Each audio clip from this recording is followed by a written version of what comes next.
Hugh Freeze logs his first SEC win of the year versus Kentucky on Saturday. What did he have to say about it? Guys, it's time for the weekend tailgate.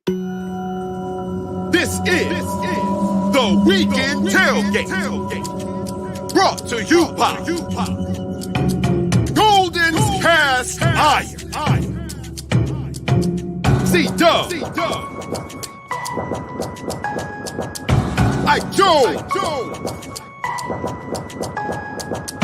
Be Will. By G.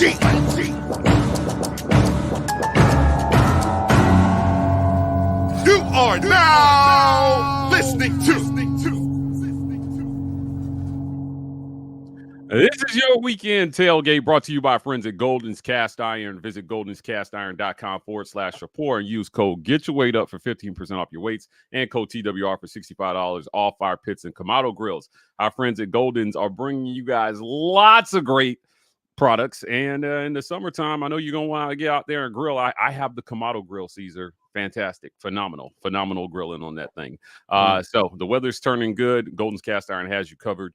You guys can join our Green Name Gang by hitting that join button. $5.99 a month will get you there. We appreciate you guys for helping us grow our community. You can also do that by hitting that gifted membership button. This is a great program that YouTube has started to help us continue to grow our community and help keep the work that we're doing here at the War Report going. Ike is in South Carolina right now covering Furman. That work is possible in part because you guys continue to do this, so we appreciate that. Also, I want to thank show sponsors, Vintage 2298 Restaurant and Butcher Shop. If you're in the Auburn area looking for some good eats, Vintage has you covered. Go visit them at 2298 East University Drive in Auburn, Alabama. And also our friends at the Rogue Shop. Visit rogueshop.com and use code REPORT to get 15% off your Rogue Shop order. Sleep, stress, pain, but no anxiety this week because Auburn got the win. They got you. If you got anxiety about other things, the Rogue Shop has you covered. We appreciate them for sponsoring this segment. Caesar, Auburn Mike. won. Auburn won on Saturday. The Tigers beat the Wildcats 24-10. It felt good. It felt good for a lot of fans. I was on social media after the game, and people were talking their talk after. I know Tatiana called for 69-0. I'm happy that she was wrong. And look, at the end of the day, this was an important step, I think, in the right direction. You've had time to reflect. Any additional thoughts about the win yesterday? No, I mean, Mike, it's just good to see this team get over the proverbial hump, right? Auburn was knocking at the door of a lot of games this season where they were in the game, even leading at the towards the end of games, and just couldn't get it done. I'm happy to see that they were able to not only get over the hump, but actually win convincingly. They had full control of the game in the second half. It was also very nice to see a good defensive stand because it seems in some of these games, Mike, that Auburn would just give up a scoring drive to the opposition. Kentucky was on the verge of doing that. Goal line stance. Auburn denies them, shuts them out in the second half. So a good performance all around in the second half to close out Kentucky. Yeah, I thought closing the game was the thing. I think everybody knew Auburn would be in this one because they've been in every game all year. The question you guys had and the doubt and the fears and the anxiety you guys had was about Auburn's ability to close games in the fourth quarter. Let's jump into the conversation here. Hugh Freeze spoke to the media after the game, and in his opening statement, he kind of addressed how good it felt to finally get the win. Here's what he had to say.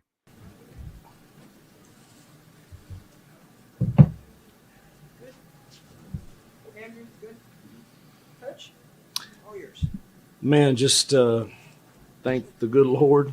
We've obviously had our chances to win a lot of football games this year, and for whatever reason, lack of confidence or not making the right call or not making the right play or things just haven't gone our way. And tonight, our kids found a way to win, and I just couldn't be happier for them, for the Auburn family. We have the greatest fan base, the greatest fans, the greatest administration. Everybody is so supportive, even in a year where it's been disappointing at times. And just couldn't be more thankful. And then our kids and staff, they just keep coming to work. And heck, had a great chance to lay down tonight, down 10-0 on the road, and just there's no quit in them, and I'm just really, really proud of everyone's effort tonight, and just a tough place to play against a really good defensive football team, and thought our kids handled everything really well. They had a chance to lay down 10-0. I'm not going to lie. My anxiety was high at this point. Auburn has not been built to play from behind, but something that hasn't happened a whole lot this year happened. They got turnovers, and that certainly helped. What do you think about what Hugh Freeze had to say here about his team having no quit? Hugh Freeze looked like a coach who was relieved, right? Didn't he? Yeah, he looked really relieved after that game, because he saw something that he's been looking to see out of his team, and that's resilience in those crunch times, in those times where they're facing adversity, and Auburn hasn't been able to pull themselves out of that or withstand the adversity. They did that last night. And for people wondering, is this team on the verge of quitting? Is this team on the verge of giving up? You got your answer last night, because they could have easily given up after going down 10-0 in a quarter that it seems like not much was going Auburn's way. They bounced back in the second quarter, respond with 10 points of their own, had an opportunity to leave the second quarter with the lead. So you begin to feel better that, okay, this team is still fighting. And for them to end up with the win as a result of fighting back in this game, you're like Hugh Freeze. You're excited for these guys. You're happy for them that they were able to get a win after their hard work. Look, there were reports. We kept kind of quiet about it, about a lot of frustration in the locker room after the Missouri loss. Guys felt like maybe some of the other guys were a little bit too comfortable with losing, and there was accountability asked for teammate to teammate about keeping morale and hope high in that locker room. So, what Hugh Freeze is talking about when he says no fight, I think back to the guys who stepped up and said, look, we're not going to get accustomed to losing here. And they stopped the slide. It was Was it a 4-game slide? It was a 4-game losing streak. 4-game losing streak that they had going there. That was tough. I know that was tough on fans. It was tough on the coach. I saw a quote after the game, Caesar, where somebody asked Hugh Freeze if he was feeling better because he didn't travel with the team on Friday due to I think they called food poisoning, and he said, I feel better now that we won. So apparently winning cures a number of ails. But that look, is very true. It did not cure untimely interceptions by Payton Thorne. He was asked about Payton Thorne's performance, and this one, here's what he had to say.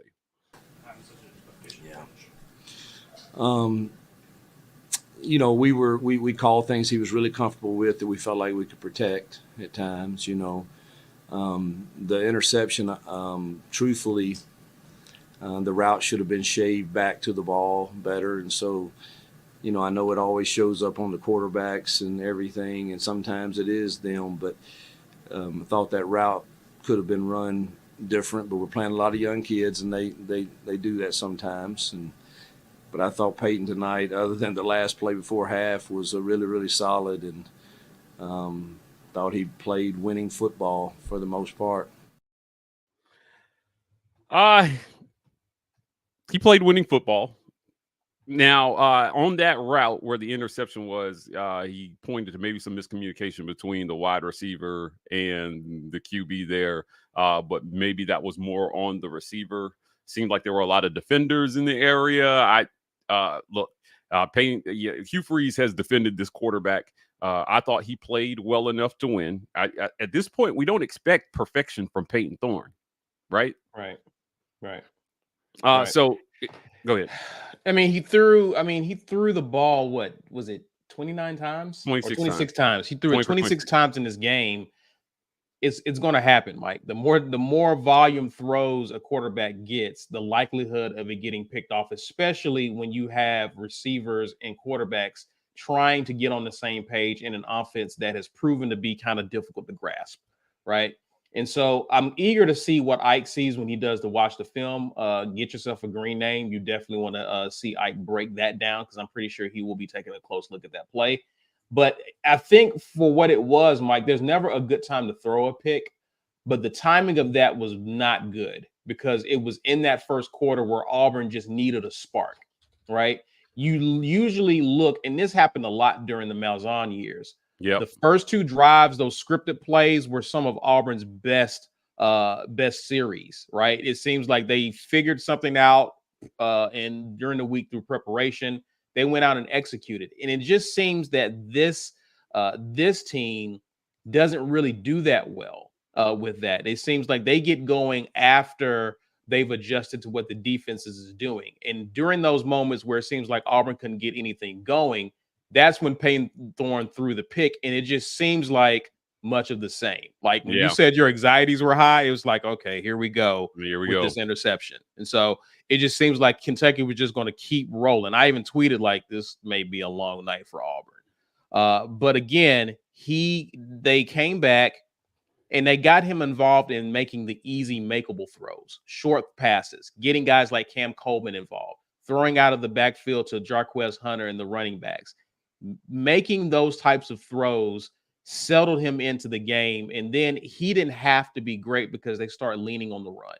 And I think from that moment on, you begin to see Auburn take on a different identity in this game, really leveraging the talents of Jarquez Hunter. And Jarquez literally ran us to victory. Yeah, I think you make a good point about the run. So down 10-0, it was encouraging to see them not abandon the run, trying to play catch up, which I feel like has happened in previous games where it's like, oh, we're down, so forget it. Jarquez was breaking off chunk runs in this game. He looked untackleable out there. It was insane to watch him run the ball. But I've felt like he's always had that in him. Now, earlier this morning, there was a stat posted about, I think last night, Jarquez became the 6th leading rusher all time in Auburn history. I want to take you back a couple years to when he first got here, and I said that he would finish a top 2 or 3 rusher in Auburn history. So he's got 3,033 yards right now. Ben Tate is in front of him at 3,321. After he's going to catch bait. He's going to catch Ben, so he'll be top 5. 3,368 is Joe Cribbs. He's going to catch Joe. That puts him at 4. James Brooks is at 3,523. So he's about just a little about 500 yards off of James Brooks. One more performance like last night where he breaks off almost 300 yards. And if they get a bowl game, he could do it. He could finish top 3 in Auburn history. It's big. We've been calling for Jarquez. Last night I said number 27, number 5, number 8, number 11, just get them the damn ball. And that's exactly what they did. We saw Kendra Lambert Smith. We've been seeing him all year. He caught, I think, the only touchdown catch of the night. He did. Jarquez went wild. Malcolm had 4 catches in this one. They had him into the game plan. He was returning kicks. And they threw the ball to Cam Coleman, not a bomb down the field, but on short kind of comebacks and outs there. So it makes you wonder, like, where was this the whole time? Right. And that's the most encouraging part, Mike, is that we have seen Auburn run, throw downfield, 20 yards downfield. But where's the intermediate type stuff? Because you add that to your repertoire. You know Auburn can take the top off of defense. They have the receivers to do that. They have done that at points early in the season. You needed to see Auburn drive down the field methodically, right? You need to see Auburn have a 10-play drive with the explosive plays. We weren't seeing a lot of that. So it's encouraging moving forward to know that you have that in your bag to kind of slowly inch down the field and take advantage of that. And to me, I think that helps moving forward. As we're doing this, our friend Funny Main, noted Bama miscreant. Everyone's texting me right now. I guess he gave us a shout out on his latest edition of how Bama fans watch. I gotta check that out. So go over. He told people to go subscribe. We want you guys to come subscribe to him as well too on YouTube. He's got 100,000 subs over there, man. He is a friend of the show. He is definitely a friend of the show. Let's talk about the run game some more. Hugh Freeze talked about the run game after. Let's listen to what he had to say about Jarquez and the boys and the night they had. Yeah, after we came out and wanted to throw it early, and obviously tried, and then we were obviously people hadn't run it on them outside of the Florida game. No one, and that's some good football teams that they've really stopped rushing the football. So I think it speaks highly of our O-line, our running backs, our tight ends, and our coaching staff. Jake and Ben did a good job putting a really good plan together in the run game, and it was good to see. Those running backs ran it hard too. It was and Jarquez, I don't know, 270 or something. That's a phenomenal night, and the credit goes to the guys up front and obviously the way he ran it, along with the other tailbacks too. I thought Damari had some good runs also. Just give him the ball. That's it. I mean, it felt pretty simple. Did you notice a lack of RP? Like there a noted lack of RPO last night? Yes, I absolutely noted They that. just ran it straight up. If it's working, don't deviate from it. I think that was what frustrated me in the Oklahoma loss, is that there were some things that were clearly working when it comes to Jarquez Hunter. Late in games, if he's breaking off chunk runs, there's no need to stay with trying to make sure we get this RPO offense going. Feed the beast. Jarquez is not here after this season, right? It's not like you got him forever and then work him into this offense. Use who you have. If the guy is hot in the game, keep feeding him the rock. This is one of the times where Auburn kept doing that, and we saw what happened. Yeah. If they can't stop Jarquez, I mean, and you knew it was going to be a long night for them when he's getting stopped after 3 yards, but carries the defense an additional 5 yards. And it's now 2nd and 2. It's 3rd and 2. The way he was running the football, we don't need to run anything else. Like, this is what's clearly working for us. And I think that's what I wanted to see this coaching staff go with, what's working. Don't try to force your game plan into a square peg into a round hole just because that's what you game plan. If something is working on the field, you run it until they can absolutely stop it, and then you go to something else. Absolutely. We've heard a lot of stuff about the RPO over the last few weeks, and this felt like there was actually an adjustment. Now, he talked about Payton Thorne and trying to simplify things for him. And before we get to that, I do want to stick with Jarquez here because there were some notable numbers I want to make sure that we reiterate. 23 carries for 278 yards. He averaged 12.1 yards per carry and 2 TDs last night with a long of 50 yards. Holy shit. He went absolutely crazy in this one. Damari had 9 carries for 38 yards. Look, Thorne still had 12 carries in this game, so he was still there. He's still part of the running offense. I mean, right. some of did some of that count for sacks as well, though? Was some of that factored in, or those independent of that? In college, they're still in the. Yeah, they're still. But he still ran. He did still, despite that, he still ran a good bit. Yeah, they ran him enough to keep the defense honest, essentially. And he had some good runs too. As a team, Auburn total 328 yards on the ground. Freeze mentioned that outside of Florida, nobody's really run on them like on this defense like that. This team played Georgia to a 13-12 final this season, and I know that their season now looks a lot like Auburn's. It started with maybe a little bit more promise. They had a ranking at the beginning of the season or at some point during the beginning of the season, and now they're 3-5. Which speaks to how tough the SEC is. But 7 yards per carry is the first time every 2 times a running back touches the ball. You're going to be really, really hard to stop.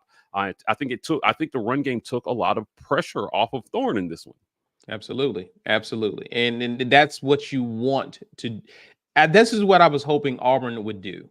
If things aren't going well as you hoped it would, with Payton Thorne taking full command of the RPO and making consistent decisions that you would expect him to make, lean on the guys that you know are talented and can make plays. Run the football. And I know this hasn't really been Hugh Freeze's thing, as I alluded to not too long ago. I mean, the RPO, the running game is an option, right? You're taking what the defense gives you, but if the running game is clearly working, Mike, and you're keeping the other team's offense off the field, that works to your advantage, especially late in a tight game. It works to your advantage. And it was good to see Auburn make a pivot to say, hey, just give him the ball. And Yeah. I'm happy for Jarquez because, again, this is why you came back, right? You came back so that you can have games like this. You can have opportunities like that. I think this is the most carries he's had in a single game this season. And clearly we would see games where Jarquez would have 90 yards going into the fourth quarter, and he didn't get many opportunities. Yeah, he got like one carry. Yeah. Yeah, It's like sure. it's blasphemous. It's ridiculous to see that. Auburn did not commit that mistake this time. And that, again, they gave him the ball, and again, it allowed Payton to settle in and not feel like he had to be the one to make plays. I do want to note, Caesar, Auburn could have put 31 on Kentucky in this one.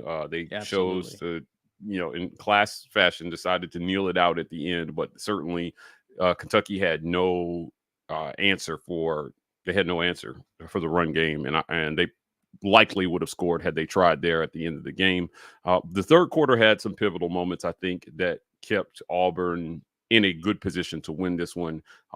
Hugh Freeze talked about one of those moments. Let's listen to what he had to say. No attitude changes. I don't think our play was sloppy in the third quarter. I thought we came out and went and scored. That's not real sloppy. Before half, the ball should have gone out of the back of the end zone or thrown up for a fade ball. Just can't take a sack there. But outside of that play, I thought the third and fourth quarter we were really solid. Look, he felt like they were solid in the third quarter. Things weren't perfect. He talked about the sack that was taken, but it was solid. The expectation cannot be perfection for this team. I can't stress that enough. But ultimately, Auburn came up with turnovers, and this one, Jay Crawford had the big turnover. Kayan Lee got in there and got a turnover. If he stays in bounds, that's a pick six. People were saying his momentum took him out of bounds. When I rewatched it, he could have stayed in bounds. It was just lack of sideline awareness when I watched it. Right. If anything, he was just so turned. He got the pick. He forgot where he was temporarily and stepped out of bounds. Because he tight walked and then just went on out of bounds. Yeah, and he went out of bounds. Yeah. Yeah, but I don't expect. I think the one frustrating part, and TK actually shouts out to him. He's in our comment section. He points this out, and this I almost pulled out a lock out of my head, Mike, when I saw this. It was this right here, the trickeration play that resulted in a field goal attempt there. I think it was a third down, and Auburn got cute. How many times we've seen this season, Mike, when Auburn tries to get cute and they end up not getting points as a result of trying to get cute? Yeah. To me, that was one of the frustrating parts. Even though Auburn was still running the ball, had control of the game, this is another example of Auburn leaving points off the board because I think they called a penalty on that play, and it pushed Auburn back further for the field goal attempt, which we eventually missed. This is another example of Auburn leaving points on the board. Again, against a team with a capable offense that can come back and make it a game, that matters. We're not talking about it last night because Kentucky's offense has been struggling, but in a game against, say, a Vandy or a Texas A&M, you need those opportunities there. You do. And look, at the end of the day, the defense gave the offense lots of opportunities. In this one, they came up with key stops. They've been good all year, I feel. And for once, after the game, people aren't pointing out to the one play the defense didn't make as a reason why Auburn didn't win. I've not had a whole lot of criticism for those guys. It feels like DJ Durkin is getting the most out of that side of the ball. Here's what Hugh Freeze had to say about the defense. Yeah, I'm glad you brought that up because that even I was on the headsets. I don't say much to them. I try not to, but I was just like, man, make them earn everything and milk this clock as much as you can. And not only do they do that, but end up getting a stop with a pick. Which that play by Ken Lee was because, we were in man coverage and he motioned all the way over and all the way back. And you very seldom see it stop some, but you don't, to get there and pick it, it was pretty phenomenal effort. Georgia was making overtures to Ken Lee in the offseason. They were, the reports were they were trying to draw him away. I don't know if Auburn forked over some more NIL money. Certainly, he's a future star on this defense. They needed him. We need him. Yeah, DJ Durkin is building something really, really special on that side of the ball with the young guys. They've given up big plays at times in the passing game. Now, Kentucky had a few crazy. There was one where there were 2 defenders literally there, and I was, how did he catch that? It didn't. Right. It didn't make any sense up the right sideline. I don't know if you remember that. Oh, catch. yeah. I do remember that. Insane catch. Yeah. So they've given up big plays at times, but Dane Key was their receiver. He was making some plays. Oh my goodness. But what wasn't mentioned here was the goal line stop. Caesar, the goal line stop, I thought perfectly symbolized the no quit that Hugh Freeze was talking about that this team has. Kentucky has a chance to make it a 1-score game. And you are on your own goal line. And he talked about Ken Lee and the pick that he made because this is where he made it. And your defense bows up 3 times to stop them. Then they try to get tricky and they pass it. And he jumps under the pass and picks it off. And boom, it felt like the game was over there. And he hopes for a comeback. Ended there. Outstanding job by this defense once again. Not giving up the big play to what year is that their backup quarterback? They rotated the quarterbacks a little bit more than I thought they would in this one. Yeah. I'm not sure. But what I will say, Mike, is what was also incredible about that drive is he's a junior. Kentucky took 7 minutes off the clock trying to drive down the field. They did. I worried. It wasn't a quick score. It wasn't a quick drive at all. So Kentucky, I think that was the thing that was very demoralizing for Kentucky is you took time off the clock and then ended it on downs with a pick, right? So I think to see the no quit at the goal line to set up that interception was amazing for Auburn's defense. Again, still fighting, not giving up, not playing matador defense because you got the game won. They're still locked in and playing hard. So that was encouraging to see for DJ Durkin's defense. It was it Dirty Dirk, you call him? Yeah, Dirty Dirk and the boys getting the job done. Looking at the numbers here, Auburn's secondary held Kentucky quarterbacks to 44% completion percentage, while Auburn's quarterback was 76% passing on the day. What a reversal of fortunes. If I had told you that Payton Thorne would be 76% passing and Kentucky's quarterbacks would be the ones sub 50, I probably would have been called crazy by a lot of people here. But 20 for 26, a good day for Payton Thorne. 12 for 27, not for 154 yards, I might add. Not a great day for Kentucky. I want to say this was the lowest yardage output allowed by Auburn's defense this year. I think so. Well, do they have another in against a P4? Against anybody, 224 yards. Because I think Auburn. I'm going to see how much they held Alabama A&M. Yeah, I count that. Yeah. I mean, look. A&M. 204. Oh, 240. Yeah, 240. So yeah.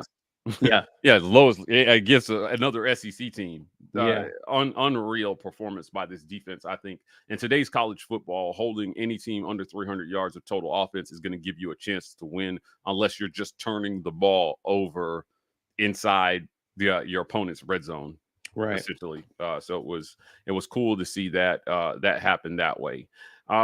Caesar, let's get to the break and then we're going to get to some comments. Guys, we want to thank you for joining the weekend tailgate. You guys know the deal. Share this video using @TheWarReport, hashtag Get Your Weight Up on social media. Hit like and subscribe. We need this for the algo. After the video is over, do me a favor. We got 300 people watching right now. After the video posts, go back to the comment section and just drop us a War Damn Eagle. WDE in the comments. Helps all you got to do. That's all you got to do. Helps us with the algorithm. Helps YouTube know that you guys are watching and engaged. Add us at the War Report on Instagram and Twitter, and TW Report on TikTok. Let's get to the break here. After a word from our sponsors, we'll jump back into the conversation and talk a little bit more about Auburn's big day in Lexington. This edition of the War Report is brought to you by our generous sponsors. The Opelika Rage Room in Opelika, Alabama. The Rage Room is a place where anger and stress find their ultimate release. Call or text 334-777-6688 to set up a session today, or check them out online at opelikarangeroom.com. Golden's Cast Iron. Whether you work out, grill out, or chill out, you deserve the best life possible, and Golden's Cast Iron is here to provide the tools to help you do it. Check them out at goldenscastiron.com.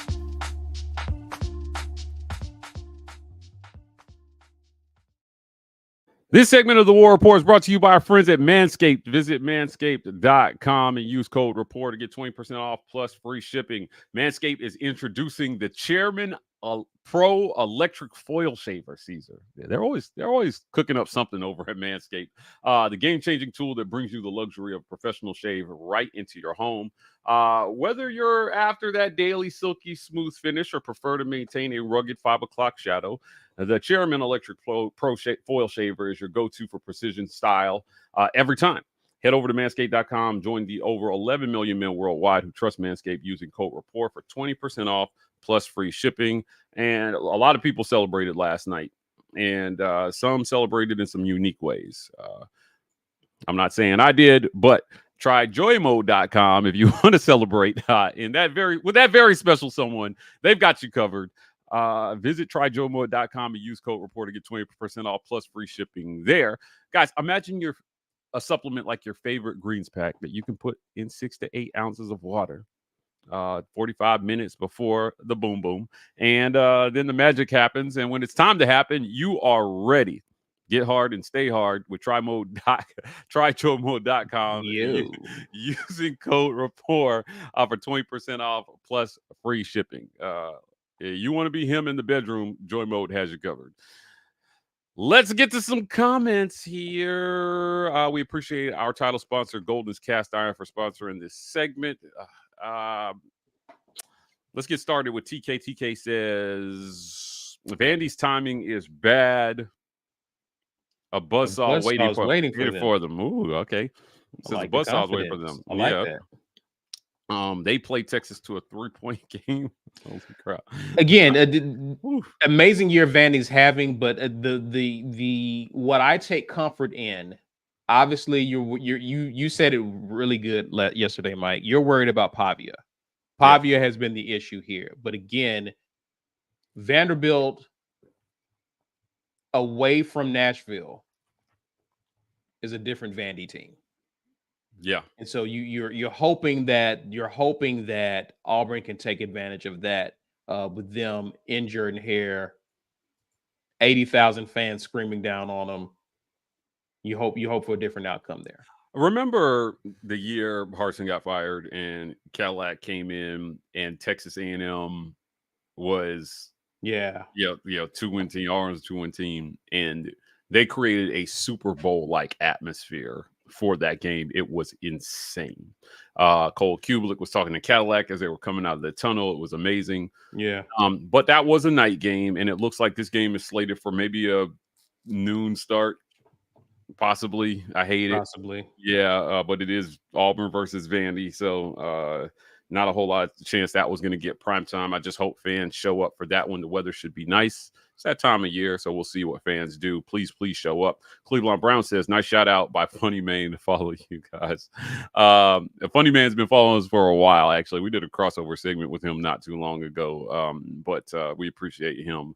Friend of the War Report. Him and Ike are good friends. They know each other really well. Yeah.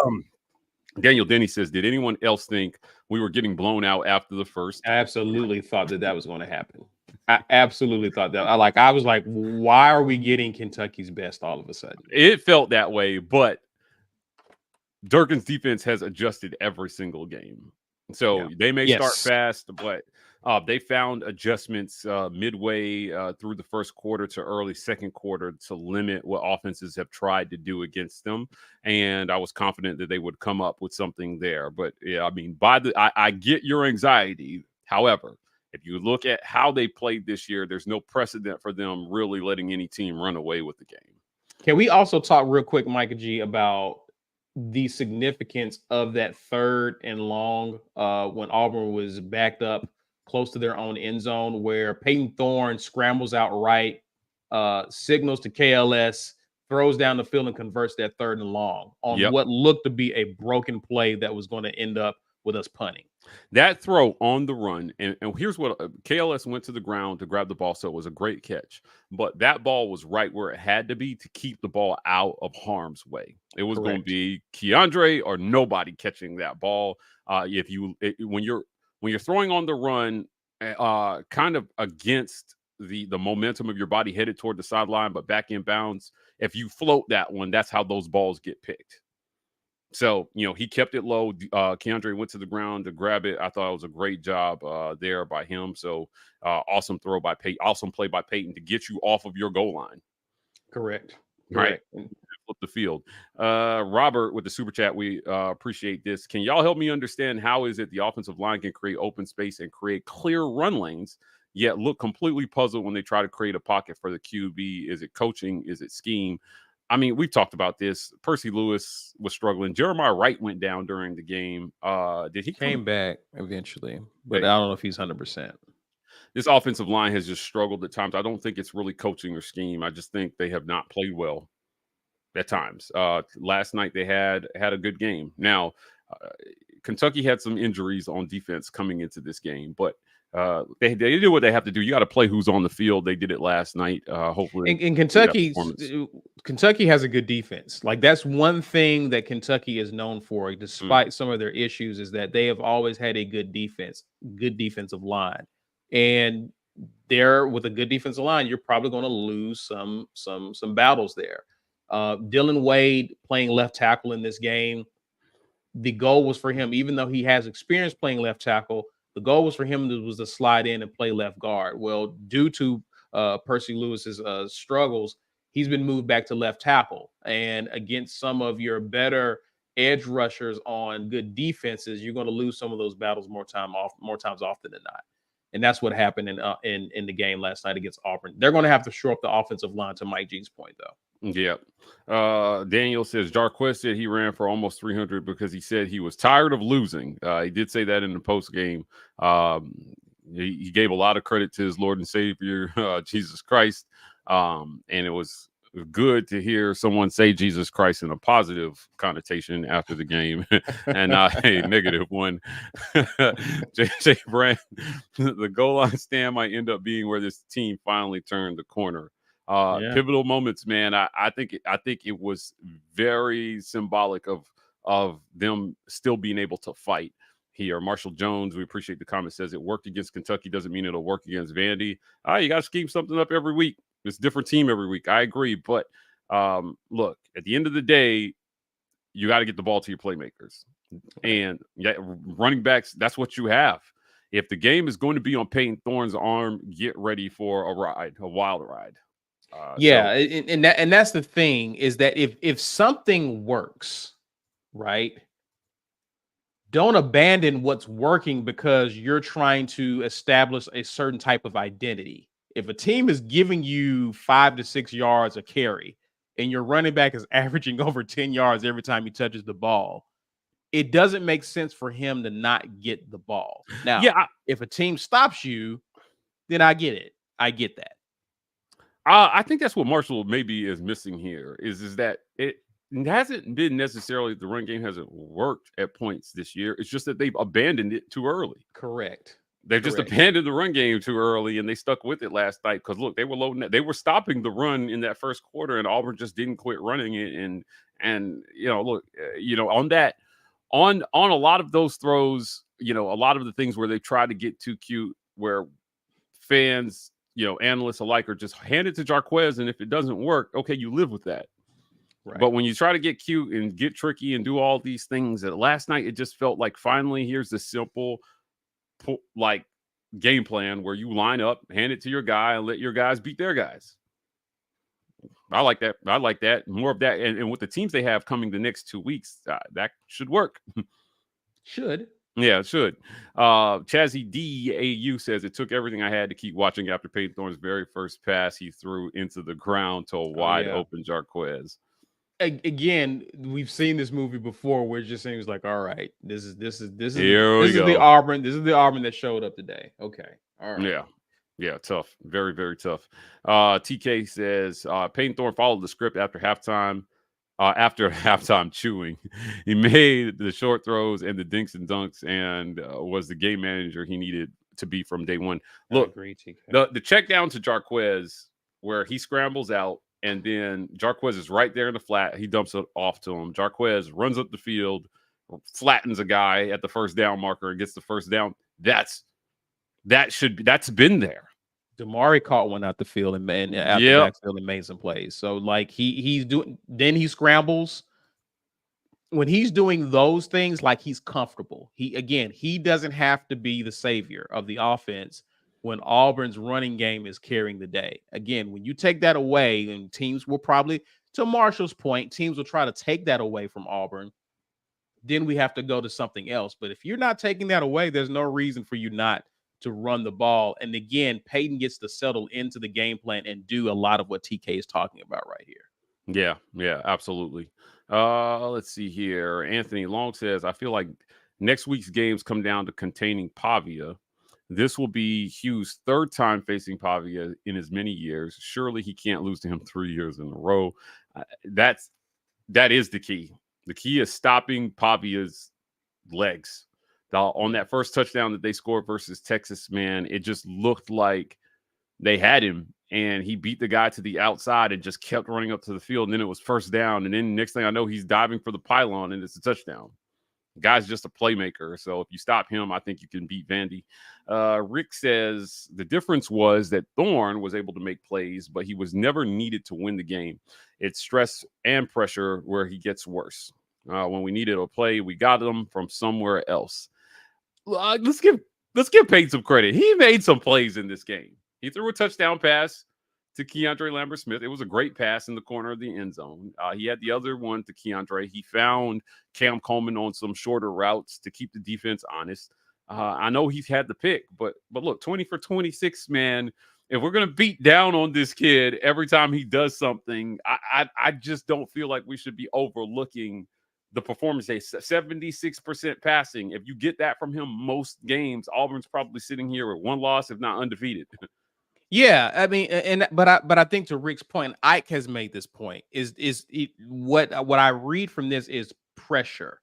When he's in pressure situations, and let's say a lot of other stuff isn't working, and he has to be the one to put the team on his back, it hasn't gone well. And there's plenty of examples we can look to where that has happened. But yes, I think that's one of those things where you got good Payton and you got bad Payton. We saw a lot of good Payton yesterday. And we don't want to overlook that, to your point, Mike, because of a few plays that Payton made that he would like back. Yeah, definitely. Let's see here. James Barnett's caps lock button is stuck, but we're going to read this anyway. Fellas, as long as Auburn doesn't turn the ball over and the defense plays like they played, we should be able to beat everyone on our schedule. Just my opinion. Mid it feel good to win a turnover battle, man? Did it feel good for once to win a turnover battle against an SEC opponent on the road? It did. It should be noted that with last night's performance, Jarquez Hunter became the SEC's leading rusher. That's what a great night he had. He jumped from like 7th to 1st. Now, there were some guys on bye this week, but yeah. Irrelevant. Yeah. I mean, he had buys, so that's probably why he was down there as well, too. He had a bye. They'll have another bye, so those guys will catch up. But he finished the night. Now he's got 863 total yards, and he's averaging 7.2 yards per carry. Jarquez needs to get well over 1,000 yards this season. He needs to end this year on a strong note, man. He's 136 yards away, so I think he'll get there. Yeah. But I'm telling you, watch out for this guy to finish as the third leading rusher in Auburn history. I think he's a couple of breakout performances away. And look, man, if they let him run wild versus ULM, he might get there. So big performance versus Vandy, big performance versus ULM, some 90 to 100 yard performances versus Texas A&M and Alabama, and he's there. So we'll see how that ends up. Last comment here before we get back into the conversation. Ed Darby says, finally put a team in conflict. Kentucky had to go cover 0 with which Payton Thorne threw over the top on 3rd down. And I remember that. And got the PI. Yep. Yep, they put them in conflict. I like that. Put them in conflict. Just put that on a T-shirt for the defense. Put them in conflict. Caesar, and again, that's because the running game was working so well. Like it's a third and short situation. You're taking guys out of coverage to help in run support, and that's what led to plays like that. Again, the running game dictated a lot in this game. To Ed's point. We got another super chat here. Mercy says the defense needs to make Pavia regret transferring to play in Jordan Hare again. I agree. Make them regret it. You know, man, the defense has just been playing so well. I do want to add this comment by TK. He says Riddick was adding pressure to all game. Love to see it. I was big on Riddick in the preseason, and I told everyone it feels like this kid is being overlooked in the conversation with all these hyped up freshmen that are coming in. Certainly, I think a lot of these freshmen have lived up to the hype. Malik Blockton, Cam Coleman, Malcolm Simmons, Perry Thompson. Whew, man, I'm telling you, these kids are doing really, really well. DeMarcus Riddick, I thought, was another one that deserved it. Deserved a lot of the hype. TK says, I'm sorry. I keep saying we're going to get back into the conversation. Phil Petway says 20 plus carries from here on out. Now, our friend over at Locked On Gamecocks, he also does some work for ESPN, Chris Marler, posted something this morning that I want to talk about really quickly. And it was about when Jarquez gets 20 or more carries. What happens when Jarquez gets 20 or more carries? He tagged me in it this morning. But when he gets 20 or more carries, he is averaging 215 yards a game. Jesus. Goodness. 20 or more carries, 10 yards per rush, right? And Auburn wins by 20. How have not been giving this guy the ball more? I retweeted it. Please go to my Twitter and see the stats. Goodness gracious. Yeah, anytime that he's averaged less than 20, it's been essentially 60 yards per game, 6.1 yards per carry, which is still really strong. And Auburn just loses. They're averaging minus 2.3 points per game. Now, one of the things I will say before we get into the next topic, Mike, is that maybe last night's game had a lot to do with it, but Kentucky, for what they've been known as a defensive team, they're ranked 52nd in the nation in run defense, which means they're a little vulnerable against the run. Vandy, on the other hand, is ranked 28. They're top 30 team in terms of run defense. So I'm curious to see, does Auburn's success on the ground translate this upcoming weekend against Vanderbilt, who's a little bit more formidable against the run, but again, strength on strength. I would like to see how well Auburn does, especially if Jarquez gets 20 plus carries. Yeah. OG22 says, I feel like Jay Crawford will be a great game. Yeah, it's a fantastic game. Great game. Absolutely will be a future All-American. I feel like we'll be voting for him preseason, all SEC, second or third team going into another one of the young kids. Another one of the young kids you talked about, Mike. They're just doing so well right now. Look, let's end today's segment talking grading out this performance. Play calling has been under a lot of fire.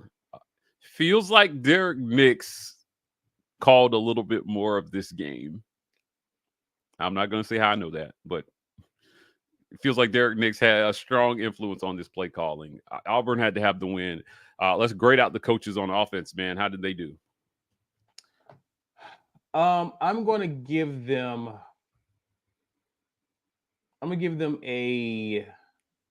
a B minus.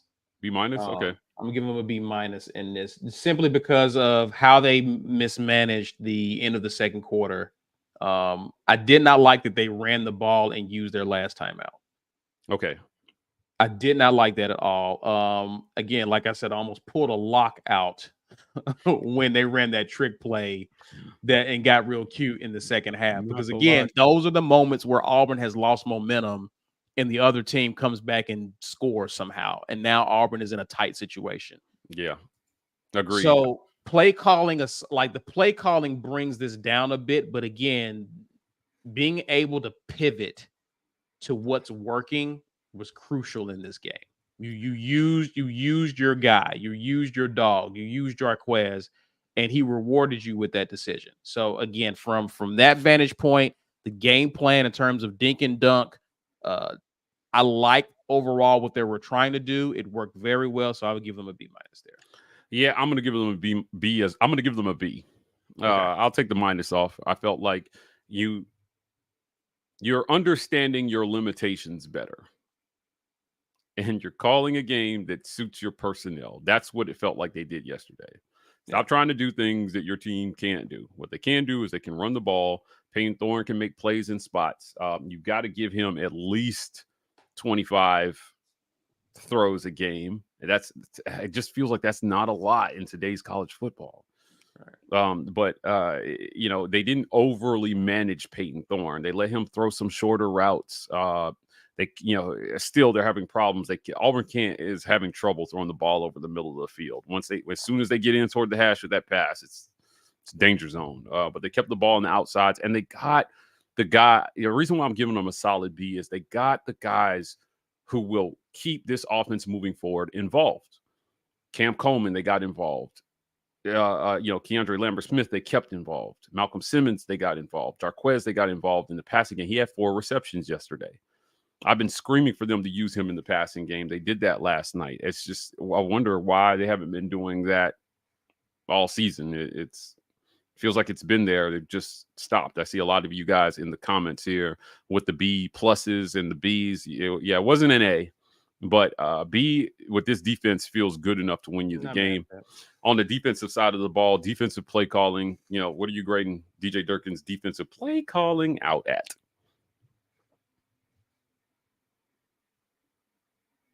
I want to say an A. Yeah, I want to give him an A too. I want to say an A. I mean, goodness, I loved what DJ Durkin did. Loved what he did. I'm gonna go with a solid A. Yeah, Kentucky has been struggling in their passing offense, and they haven't had much success. They were blitzing running the last ball. Night. So you're going to bring people, bring 5, bring 6, bring pressure to disrupt Kentucky, and Durkin did that early and often. I was pleased with the game he called, so I'm definitely going to A there. You know what? I'm gonna give him an A+ because he ran at it really, really fast to the end zone after Kayan Lee's interception and met my guy there, showing off the wheels. DJ Durkin, incredible, showing off the wheels there. He gets an A+ for me because of the run. Now we graded out the coaching. Alex McPherson was back in. I'm gonna pass on special teams in this one. Don't pass on special teams, but I do want to go to the play on both sides of the ball. Right, special teams would not get a good grade for me. Yeah. Let's just pass on that. It was Alex's first game back. I don't want to do. Well, I don't blame him for it. It's other things, Mike. It's other things. Is again still inexplicable holes called when guys try to return. And I mentioned it at the half. Let's just not try to return the ball anymore. Yeah, they got some things to figure out there. But offensive play altogether, what do you give the offensive, the guys on offense as a whole, as a unit? Run game, pass game. This is where I put the minus on, and I give them the B-. He turned the ball over. The offensive line, excellent in run blocking. Pass blocking, though. Let me take a look at their pass blocking. Grades. Did you see what PFF did in terms of the pass block grades? I did not. Oh goodness.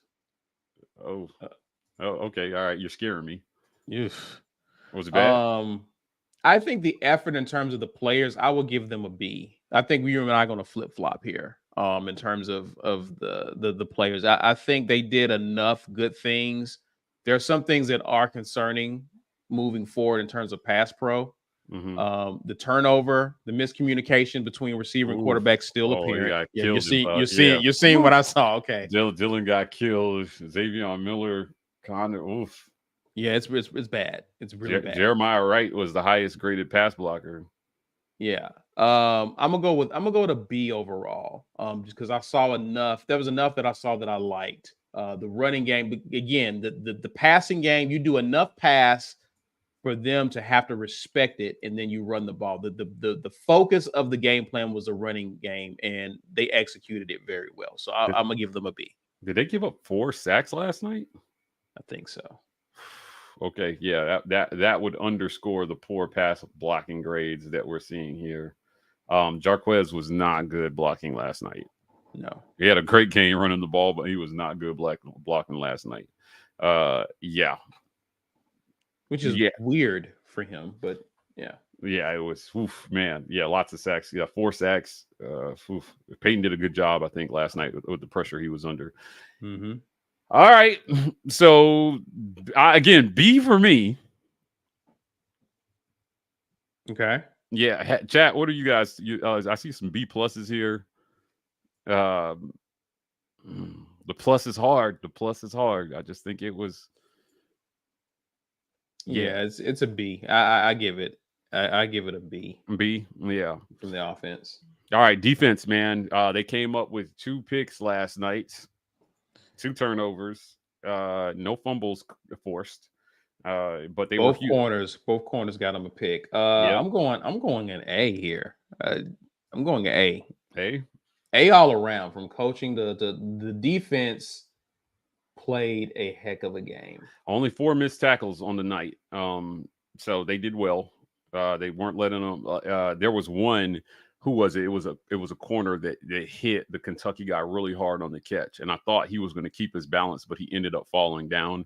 Mm-hmm. But it would have counted as a 5th missed tackle. You held him to 224. 224. They only had 13 first downs. They were 4 of 12 on third downs. They got 4 sacks last night too. Yeah. This was an amazing performance by the defense. Yeah. I'm going A. Kieron Crawford and Jay Crawford were the highest graded defensive players overall last night, per our friends at PFF. Eugene Asante had a pretty good night. You guys talked about DeMarcus Riddick really getting in there and pressuring the quarterback. There were a couple of plays that he kind of overran. One where the quarterback stepped into the pocket and then throw the ball to the flat, right? But the athleticism, that's something that he'll learn to hone as time goes on. I think he'll learn how to harness his athleticism a little bit better. Just, again, overrunning plays is such a young guy mistake, but I don't have a ton of criticism for DeMarcus. I thought he was just in there. Keldrick Falk. Goodness, man. God. Yeah, what a pickup, man. What a pickup. That's a man. That is a grown man. Yeah, he had 2 sacks last night. And he was just getting after it, just everywhere, making plays when Auburn needs it. Yeah. I'm giving a lot of love. Normally, like Mike, you give a lot of love to the defense, and they're getting a lot of love from me today. So yeah, it's an A for me. Yeah. Rick comes in and says, watching Lee, I think he's talking about Kane Lee live, we could see him in man coverage chasing the wide receiver at full sprint across the formation. He sniffed that out pre-snap. Yeah. Love when that happens. Definitely love when that happens. So Auburn has Vanderbilt coming. Caesar, before we get out of here, final thoughts. We've watched the film. It was a big win. It was a must win for Auburn, I think, if they were going to make a bowl game, because now they still have to win 3 out of the last 4 to go bowling. It's a tall task, but Vandy is a winnable game. Also, ULM should be a win, but they're going to have to pull a massive upset versus Texas A&M or Alabama. I can't wait to see. Do we see the new AP rankings yet? I haven't seen them. Yeah, I haven't looked yet. Texas A&M 34 minutes ago. Okay, yep. So Auburn is going to have to beat number 10 Texas A&M. Yeah, they moved up to 10 at 7-1. Okay. Or number 14 Alabama to get to a bowl game. Like, those are going to be 2 in Tuscaloosa, Alabama and Tuscaloosa. Those are 2 massive upsets, one of which they're going to have to pull off. Now, Texas A&M will be a home game. Alabama's on the road. Certainly, I don't see them beating both of those teams, but beating Vanderbilt on Saturday will go a long way towards, I think, Auburn continuing to feel good headed into those last two games. And we talked a lot about how the losing may affect their ability to be able to hold on to a lot of these players. If you go out and you beat Alabama on the road in Tuscaloosa, I think everybody stays. Go out and beat Texas A&M or beat Alabama on the road, and I think Hugh Freeze will have a much easier time re-recruiting this roster. I agree. And it starts game by game. You know, you talk about the 1-0 mindset. The reason why, I mean, you got talent, but you look at a team like Vandy, the team you're playing this weekend, Mike. Diego Pavia is talented. He is. But beating Alabama in Nashville is one of the reasons why you play with such confidence against Texas a few weeks later. Because you've done it before. You've been here before in a big game. Yeah. And you were able to make enough plays to win that game. Texas shouldn't be any different. What was so important about Auburn's win yesterday is on the road, you beat an SEC opponent that people didn't think you could beat because you haven't been able to get over the hump. Yeah. You did that. And you did it convincingly. So going back home, being able to avenge some of those losses early in the year where you probably should have beat those teams as well, but you didn't. You've now proven that, hey, we can look back on an example where we have made the necessary plays we needed to make. We forced them into errors that teams were forcing us into. Auburn can actually build off of that and get some get back and revenge on Diego Pavia, who's now in Vanderbilt. Yeah. Taking it game by game and building that confidence is what you're going to need if you're going to upset A&M and or Alabama. Big games coming for Auburn. It's gonna be a lot of excitement. There's still a lot of excitement left in this season, despite the 3-5 record. But you still have a chance to do some great things down the stretch with 3 ranked teams left on your schedule. Well, I don't know that there are 3. As a matter of fact. Did Vandy get dropped from the rankings? Did they? They may have gotten dropped for. If they got dropped, cowards, keep Vandy ranked, you cowards. If they got dropped, but then you kept Missouri, they did. That's Missouri's still at 25. So they dropped from 21. Yeah, this is a sham. That is a sham. Maybe they should be ashamed of themselves. Yeah, I don't like that. If anything, Missouri should have fell out of rankings. Right. They scored 0 points versus because they should have lost to us. The week prior. Like just knock them out of the rankings. They're no longer in contention for a college football playoff spot. If you ask me, I don't care if they went out. Right. They're not a good team. We went out today, having all of you guys join us. Hold on, let's get this one here. That's what Mercer was talking about here with the super chat. AP poll is a joke. They still got Missouri ranked. I agree. Yeah, I agree, Mercer. They might be one of 100%. the worst 6-2 teams in the country right now, especially without Brady Cook. So I was so frustrated by that. That dude, screw that dude. Do we have any more? Is that it for super chats? That's it. All right, guys, we appreciate everybody for joining us on this edition of the Weekend Tailgate. As always, share our videos using @TheWarReport, #GetYourWeight Up on social media.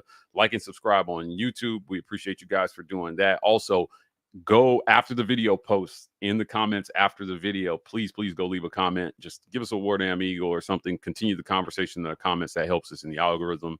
Follow us on X and Instagram as well as TW Report on TikTok.